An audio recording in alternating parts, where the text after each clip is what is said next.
Good morning, Ms. Waters. Good to see you, sir. Good morning, Chief Justice Kittredge, and may it please the court. I'll start out with my 5 minutes, and I'll start by saying I also agree that oaths are important. That's something I always talk about with juries and the importance of their oath. And I think that that's also recognized very strongly in this court's case law and case law of other jurisdictions.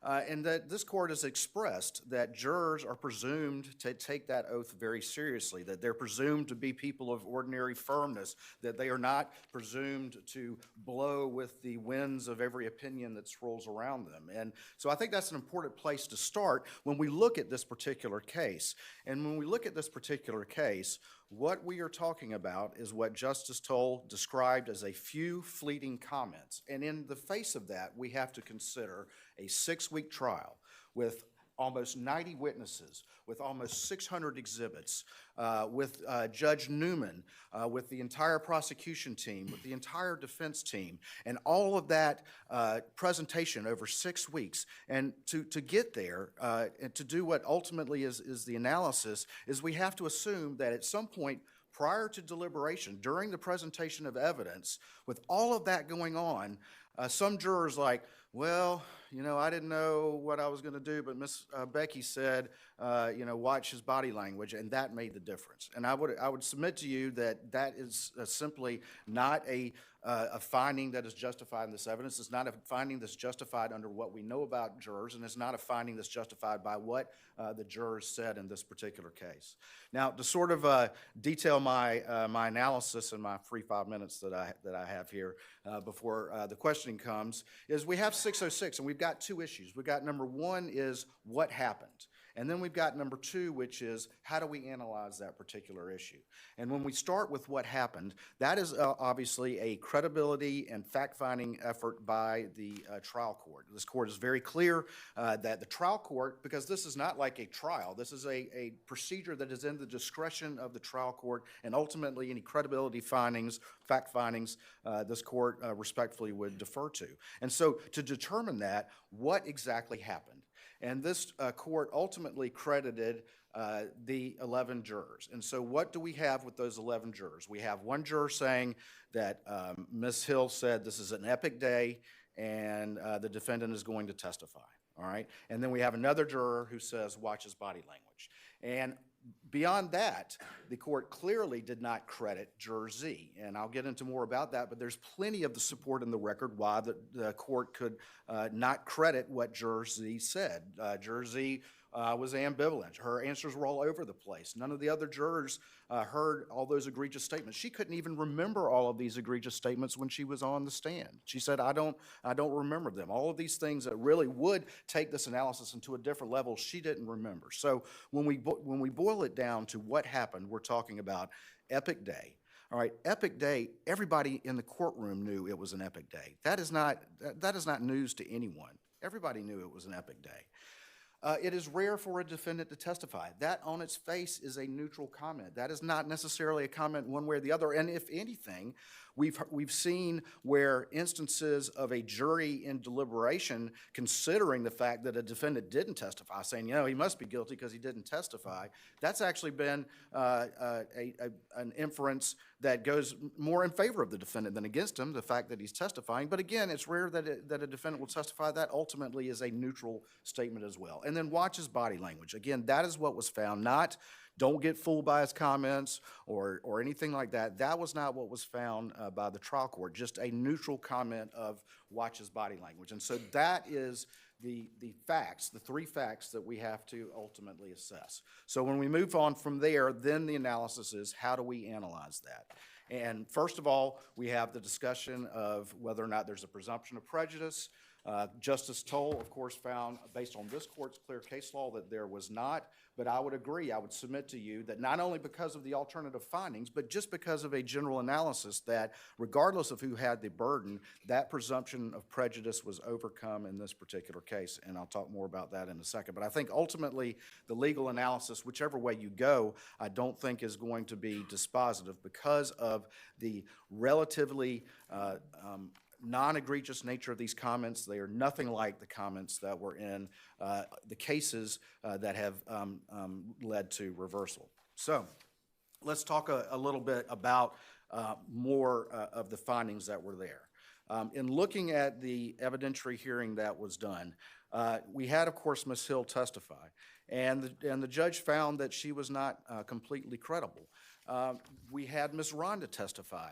The court did not credit that testimony because Ms. Rhonda conceded over and over again that she absolutely heard nothing whatsoever of any— Mr. Waters, Yes, I ma'am. want to stop you right there, Yep. since your 5 minutes is up, and talk a little bit more about Juror Z. Yes, ma'am. You're saying these are innocuous comments, not to be fooled, and look at his actions, look at his movements.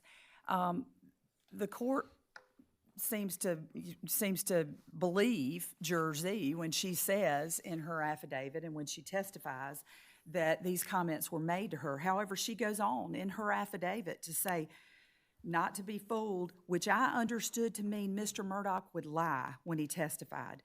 Look at his actions, look at his movements, which I understood to mean that he was guilty. The juror is testifying in her affidavit that the effect on her was significant. How can the court find that certain comments that she made, take them and incorporate them in the order, but not believe what she says about the effect? Well, two things about that. I think that, first of all, Justice Toll did not credit any of the egregious comments that she didn't even remember herself on the stand, such as "won't get fooled." The only comment that was credited was what was testified by Juror P, which is "watch his body language." And let me, and I want you to finish your answer, but I want to ask you this. So far as the comments are concerned, are we limited, is this court limited to only the comments that are included in Judge Toll's order? Or are we able to consider all the comments that are included in the affidavits, even the egg juror affidavit? Well, what I would say to that is the case law is clear that the trial court has the discretion to conduct this hearing and ultimately make credibility findings, which under typical appellate law, this court would defer to. And so my argument to that is if you look at Justice Toll's order, both her oral order and her written order, she credited the 11 and did not credit Juror Z and did not give any credence to 741, the alternate, and or the egg lady, which of course did not testify. Now there was on page 808 of the record where she says, I think we've got in terms of what she says, Ms. Hill says, and what Ms. Hill says she says. That's on page 808 of the record and talking about the egg lady juror. But ultimately, I would submit that this court in appellate review does need to defer to credibility and factual findings of the trial court. And the trial court only found the 11 credible. And Well, then help us understand the ostensible inconsistency when the trial court finds portions of Juror Z's affidavit credible and just carves out and doesn't deal with the part that dovetails with the alternate juror's testimony, which is far more prejudicial. Sure. How do we do that? Well, so we're looking for, I would submit from an appellate court's standard of review, we're looking for support in the record for those findings. And so when you look at Juror Z, okay, and first of all, you look at the 11, which she did credit, and none of those 11 heard any of these other egregious comments or anything like that. None of What them do we heard- do about the order that doesn't even mention that Juror Z did in fact testify about the comment, "Don't let the defense confuse you"? Well, I think that when you look at the order in her specific paragraph on Juror Z, what she says is that Juror Z was ambivalent, and ultimately, as she goes through the analysis of what Juror Z says, she's not crediting that testimony. And again, I think there's support in the record for that. There may be, and that may carry the day for you. Right. Assume that we find that that statement was made. Do you still have a path to victory? That don't be fooled. At the end of the state's case, before the defense presents its case, the statement was made, "Do not be confused. Do not be misled by defense and its counsel." Right. Well, I would say, and this is like everything in this, it is a question of degree, okay? And there could, if the clerk had come in there and held a gun to their heads and said, you better vote guilty or I'm going to shoot you all, I probably wouldn't even be arguing that's not structural error, okay? But everything is a question of degree. I'm not going to concede that if those statements were credited and are part of the review, that our path to victory is not harder. But I think you have to look at that in the context of this entire trial and when those particular statements were made. Right, and I think context is important too. We all can cherry pick some of these that are on the surface innocuous. Epic day, big day, and when viewed in isolation, they don't move the needle, arguably. But when those seemingly innocuous statements are considered in the aftermath of the originating statement, not to be confused and misled by the defense, those initial innocuous statements take on a very nefarious message.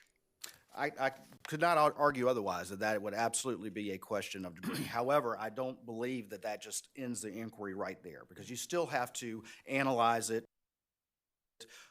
in the context of all of the factors and everything that went on. And so to look at that, let's look at all of the things, and let's assume that we're limiting it to what I contend Justice Toll found, which again, when I say innocuous, I'm saying relatively not egregious. I'm not saying that the clerk should be saying watch his body language, okay? But that is a far different comment from what you're talking about right there. But even if we add that in, we're still talking about a limited number of jurors who saw that.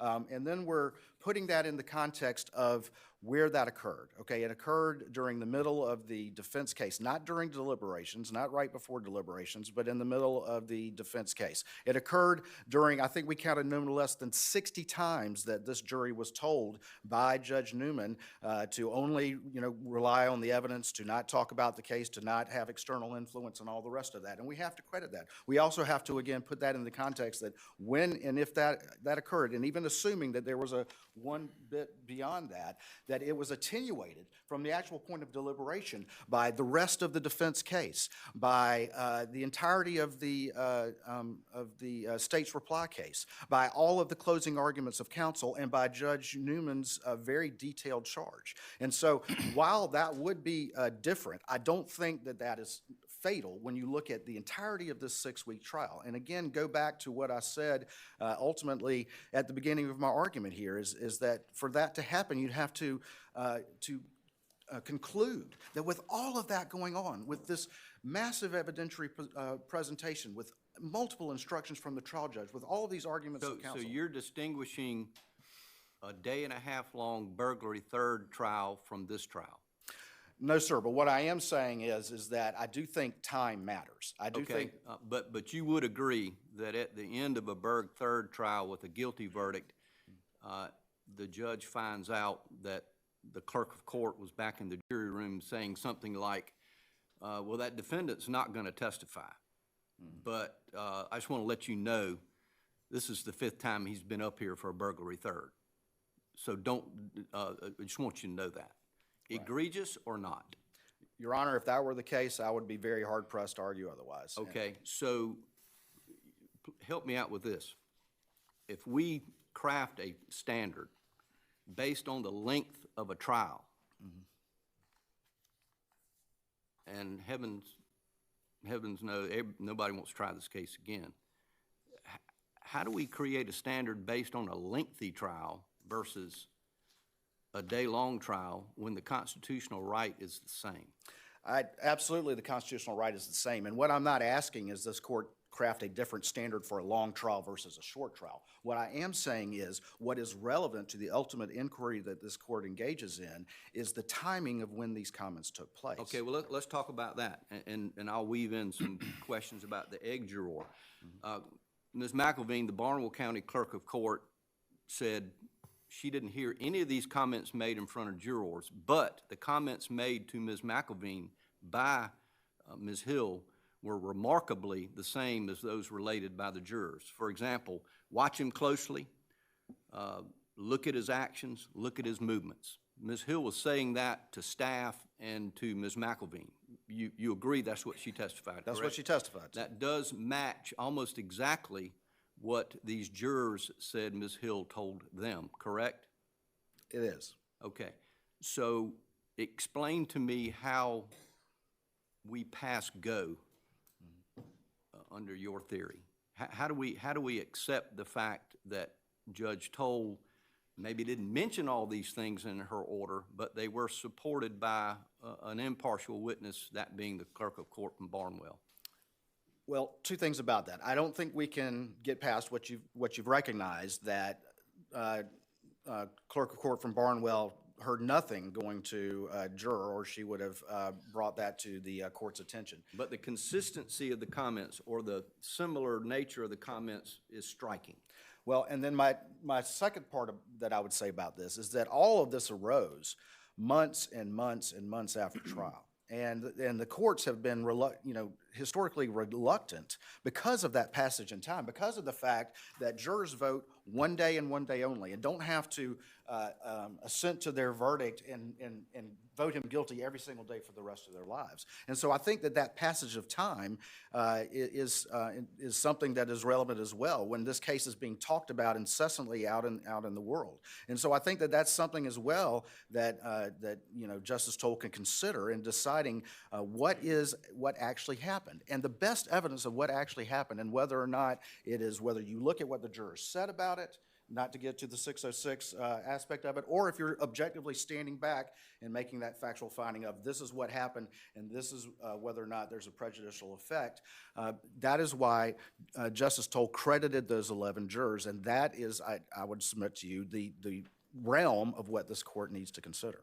I want to ask you a question about this idea that you expressed, that this event or these moments when the clerk spoke to the jurors should be considered insignificant when viewed among the entire trial, whether it's a long or short trial. There's no eyewitness, there's no DNA, there's no one thing on the part of the state that you could rely on to show him guilty. So you had to piece together a whole bunch of different stuff. We'll talk about a lot of that stuff in the next phase. But yes, but you spent, most of that 6 weeks was you piecing together small pieces of evidence to put together an argument that he did it. Mm-hmm. On his side, now of course he doesn't have the burden and isn't even required to testify, but on his side, whether he's guilty or innocent boils down to one moment, one thing, and that's when Alex sat up on the stand and said, "I didn't do it." Mm-hmm. So what I'm wondering is, you're wanting us to consider the statements by the clerk to be insignificant, but those statements go to the only thing that the defendant really had. I mean, the defendant can argue that you didn't piece it all together, but really the defendant's argument boils down to the one thing that the clerk of court addressed. So we can look at all this context if you want to, but the jurors knew that if Alex was telling the truth, he's not guilty. If he's lying, he is guilty. And that's where the clerk of court's statements appear to focus. How do you respond to that? Well, I would say that while I understand that obviously was very important, the defendant taking the stand, it wasn't as simple as just getting up there and saying, "I didn't do it," okay? And while there was a long piecing together of all of that, the defendant's testimony was also very long over the course of 2 days. And so I don't think that you can just view the defendant's testimony entirely in isolation of this entire trial. I don't think any analysis has ever said that we're going to ignore the entirety of what went on. Certainly the defendant's testimony was important, but they had been raising all kinds of issues as to lack of motive, as to other possible motives, as to the boat case, as to the cowboys, and all these other things along the way as well. Again, saying this is an epic day, saying it's rare for defendants to testify, those were all statements that everybody in that courtroom knew, everybody in that courthouse knew. So while I hear what you're saying, I think that you can't take out the fact that this was a complex matter with a lot of complex issues. And, to the extent, though, that you've made some fine points about how we should interpret the statements. Mm-hmm. But if the statements, and Justice Kitchens was alluding to this, if the statements kind of collectively go to the point you should not believe him, to me it's hard to separate that from the critical issue in the case. But I want to bring up one other thing. You point out in the very beginning of your argument that the trial court here found that Becky Hill was not credible. Now, that's a soft statement. That's almost like Richard Nixon or Bill Clinton, whoever it was, said mistakes were made. Sometimes people are not credible because they didn't get a good look at what occurred. Sometimes people are not credible because they don't remember what they saw. Right. Here, if Becky Hill is not credible, it's not because she didn't see it, it's not because she doesn't remember it, it's because she's a liar. Is that right? I would say that ultimately she said she was not completely credible, and yes, sir. So there's only one way that Becky Hill can be not credible, and that is that she is a liar.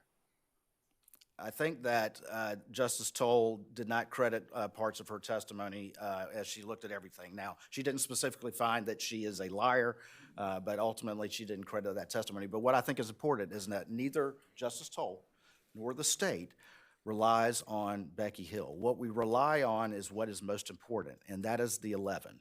The overwhelming majority of these jurors who sat there and looked Justice Toll in the eye, who judged their demeanor, who judged their credibility, and who ultimately were clear as a bell that there was no sort of improper influence on their verdict. And when you look at these questions and you know, whether or not they went beyond 606B, ultimately they were questions about impartiality. And I think there's a distinction, and Justice Toll made this distinction, that when she phrased these questions, first of all, she had the 4 exact questions that were in green, which I understand the footnote, Justice Hill, when you were on the Court of Appeals, but they were the same 4 questions from the record in State versus Green. So that was a reasonable set of questions to ask. I see I'm out of time, but... You premise your response that she relied on 11. Mm-hmm. In Ethier, this court overruled Vestry versus Orkin exterminating, and that a party is entitled, and that was a civil case, 12 impartial jurors, not 11. Yes, sir. So how do we deal with that? Because ultimately the 11 were credible and Z was not. And that is what Justice Toll clearly found. And when we look... And how do we handle Ms. Hill with, as I think Ms. Harpootlian referred to one of the comments, that Ms. Hill was attracted by the siren call of celebrity. There's another quote in the trial court's order. She allowed her desire for public attention to overcome her duty to her oath of office and her oath as a witness.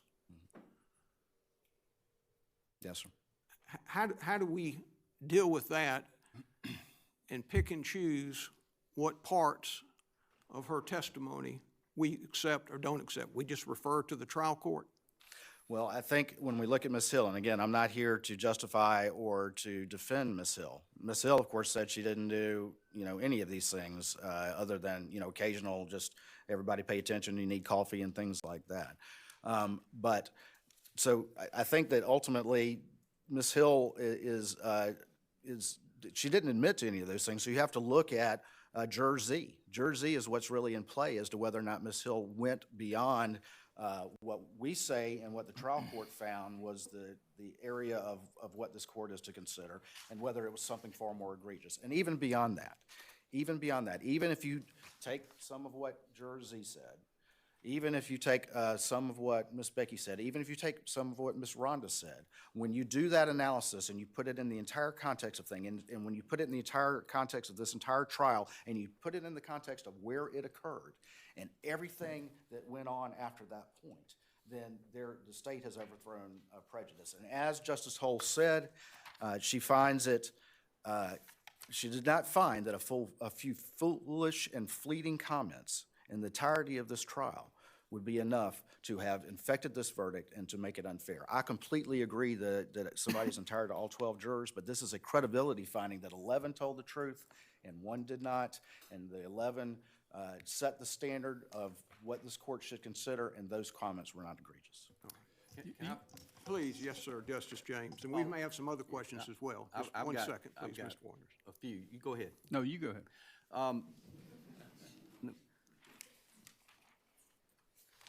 The jury of 11 versus 12, in the defendant's brief, he argues that Judge Toll studiously avoided Parker versus Gladden. And I think that's the case where it took a vote of 10 out of 12 to find somebody guilty. Correct. There is no mention of Parker versus Gladden in this order. Is that still good law? Yes, sir, and I'm not Okay, contending so, this. but you said several times, and I would too if I were you, that 11 jurors said, no, my verdict was my verdict. Right. So that takes me, I just want to, you can respond to the Parker versus Gladden part in a moment, but you also need to explain to me about the egg juror. She was removed from this jury on the day deliberations began. Is that correct? Yes, sir. So she was not an alternate, she was a sitting juror. Correct. And so she was there and removed minutes before they began talking about the case, began deliberating, correct? Correct. And she said in her affidavit,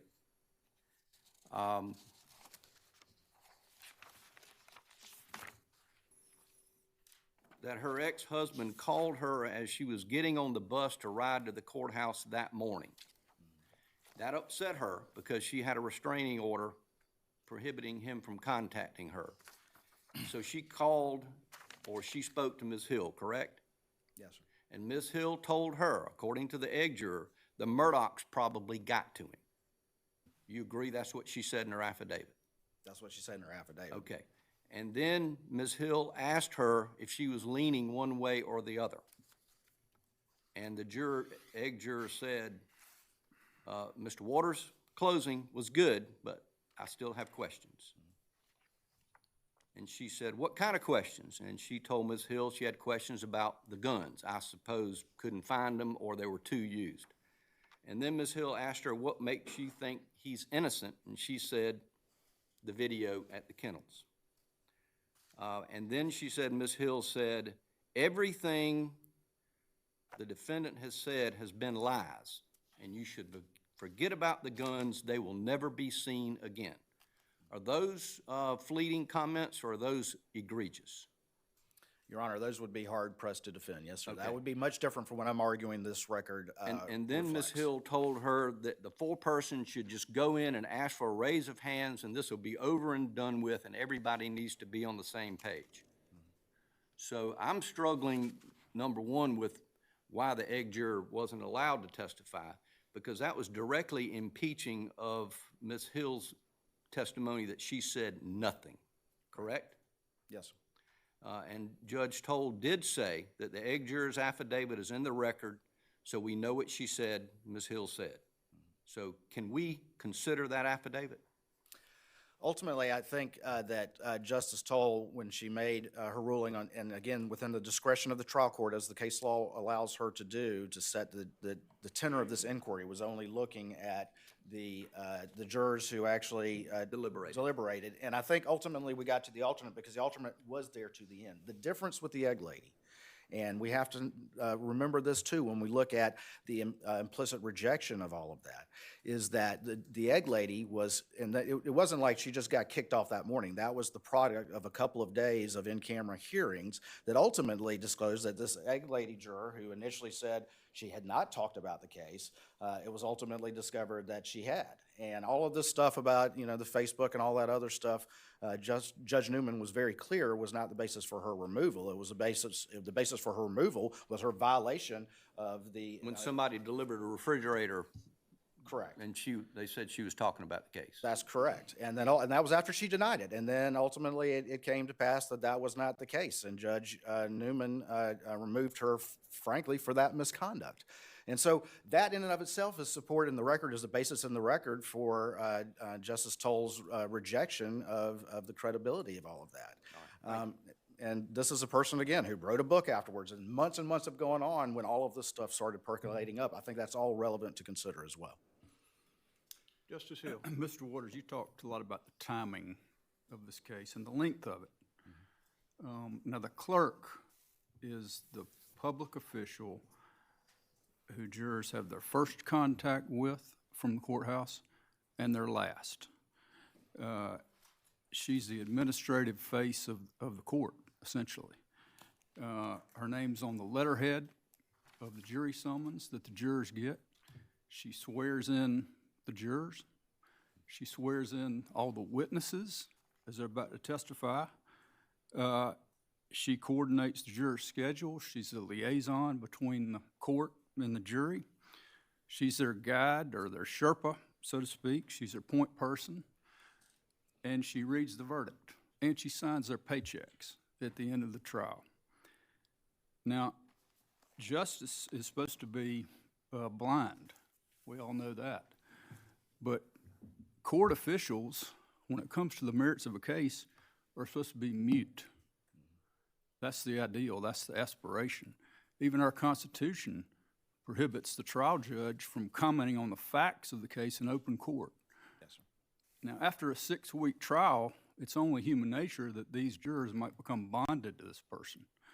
So you've talked about the timing, and I'd like to talk about the source of these comments and where they occurred, which was in the jury room. So can you comment on that? Yes, sir. So I absolutely hear what you're saying. I think, though, that maybe overstates, and I don't at all distinguish or disagree with you about what a clerk should do and the role that they serve and all the rest of that. But I do think that overstates what Justice Toll was supposed to do and what this court is supposed to review, and that is the specific circumstances that occurred here. And I think that maybe overstates Miss Becky's sort of influence in all of this at this point in time. The jury, actually, the person who handled the jurors day to day was Bill Polk, not Miss Becky. And in fact, as Miss Rhonda testified, Miss Becky got sick, and Miss Rhonda was at the trial more than Miss Becky was. And so while certainly some of those factors may exist, I think when you look, and this is what I argued before, when you look at what was going on in this courthouse, when you look at the entirety of the specific facts here, when you look at Judge Newman on the stand, who was really, if you want to say the Sherpa, the shepherd of these jurors is Judge Newman, not Becky Hill. When you look at the entirety of this record, I don't think that, while you're exactly right that the clerk has that neutral role and serves those functions, that in this particular instance, Miss Becky's influence was that large, and there's no evidence of that in the record. And to go back to what Justice James was saying is, you know, this is part of the rejection of that credibility, that all of those detailed things just so above and beyond the pale that the egg lady says happened, and all of that contact. No other juror said anything like that. And those were the jurors that Justice Toll found credible. And again, that has support in the record that Miss Becky has just decided egg lady of all people is the person that she's going to go through all of this with and not have similar conversations or similar things like that with all of these other jurors. And again, that in and of itself is support in the record for us to put those aside and focus on what the 11 said. Not that 11's good enough, but that 11 are credible, and that rejects these claims of the others that all have credibility issues that have support in the record. The circumstances of this issue are not lost on us. In the courtroom, we have an excellent Attorney General with a very professional and competent team of prosecutors, including you, Mr. Waters. On the defense side, we have an extremely competent, top drawer representation. We've got a superb trial court judge. And out in the hallway, we have a rogue clerk of court. And even if we accept the truncated version of what you characterize as innocuous statements, even you acknowledge it was improper. Perhaps not improper to the point of reversal, but you acknowledge it was improper. Absolutely. And if I could respond very quickly. Well, I want to make the note, because in my position as Chief Justice, I have to deal with the clerks of court in 46 counties. And the overwhelming majority of our clerks of court are dedicated, conscientious public servants who discharge the duties of their office with integrity and do not act like this. And I'll give you the final word. Thank you, Chief Justice. I think what you just said highlights and proves my point when you went through all of the players in this trial and the relative insignificance of Miss Becky. And as I said before, with all of that going on, that some jurors really like, oh, well, you know, Miss Becky said watch his body language, that is going to make the difference. What you just said of all that went on is why, not the truncated version, and I understand your point with that, but what the record reflects and what Justice Toll found is what really happened. That was the extent of it. I don't mean to imply they were innocuous. What I mean to imply is that they were neutral on their face, not proper, but neutral on their face and not egregious. Thank you so much. Appreciate the fine arguments on both sides. At this time, before we go to the, you can do the reply now on this issue? I thought we were going to do the reply at the end. What was your understanding, Mr. Barber? Mr. Chief Justice, that the reply would be at the end of both. Okay. That was That's my mine understanding. too, so we'll take a, say, 10-minute break. Everybody stretch their legs, restroom break, and then we'll be back in 10 minutes. Thank you. No problem.